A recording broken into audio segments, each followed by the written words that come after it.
बैंगन। बैंगन की खेती के लिए भूमि। बैंगन की खेती ऊंचाई वाले इलाकों को छोड़कर लगभग हर जगह की जा सकती है।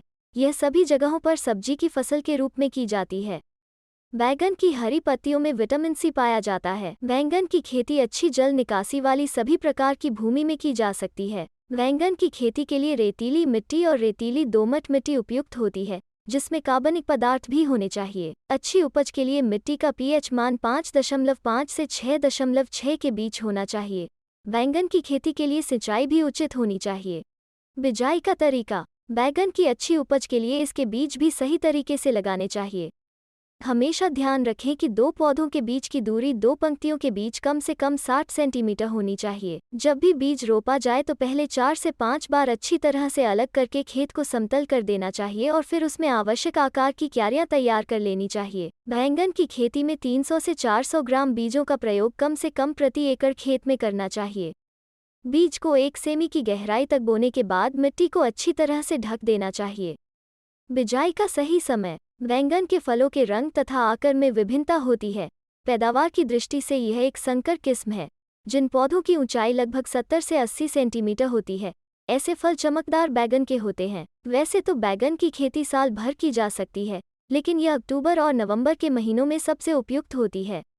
पतझड़ की फसल के लिए जुलाई से अगस्त में, गर्मी की फसल के लिए जनवरी से फरवरी में और बरसात के मौसम की फसल के लिए अप्रैल में बैंगन की खेती करनी चाहिए। 1 हेक्टेयर खेत में बैंगन की रोपाई के लिए सामान्य किस्मों की 250 से 300 ग्राम तथा संकर किस्मों के 200 से 250 ग्राम बीज पर्याप्त होते हैं। पहली फसल के लिए अक्टूबर में पनीरी बोनी चाहिए, जिससे कि नवंबर में पनीरी खेत में लगाने के लिए तैयार हो जाए। दूसरी फसल के लिए नवंबर में ही पनीरी बो देनी चाहिए, ताकि फरवरी तक पनीरी बोने के लिए खेत तैयार हो जाए।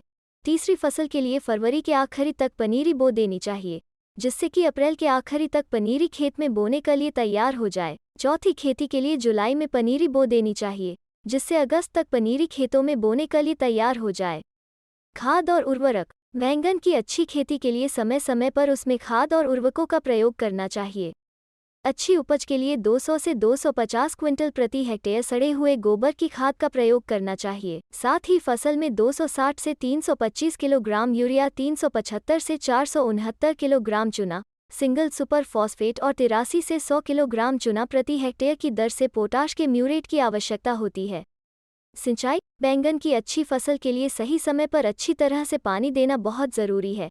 गर्मी के मौसम में हर 3 से 4 दिनों के बाद फसल को पानी देना चाहिए और सर्दियों के मौसम में 12 से 15 दिनों के बीच पानी देना चाहिए।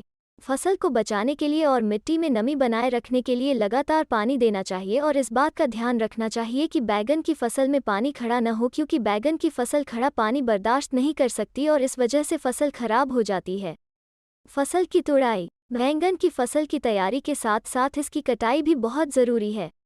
जब बैंगन को खेत में उगाया जाता है तो फसल को पकने से पहले काट लेना चाहिए। बैंगन की फसल का रंग और आकार देखने के बाद इसकी कटाई सही समय पर कर लेनी चाहिए। जो बैंगन अधिक चमकदार और आकार में सही होते हैं उनका बाजार में अच्छे दाम पर बेचा जा सकता है। बैंगन का स्टोरेज। बैंगन एक ऐसी सब्जी है जिसे ज़्यादा समय तक स्टोर नहीं किया जा सकता। अगर इसे लंबे समय तक स्टोर करना है तो इसके अंदर की नमी को दूर होकर लेना चाहिए, जिसके कारण इसे बाजार में कम कीमत पर बेचा जाता है। बैंगन को 11 डिग्री सेल्सियस पर 3 सप्ताह तक स्टोर किया जा सकता है। ऐसा करने से बैंगन की नमी को 92% तक बचाया जा सकता है।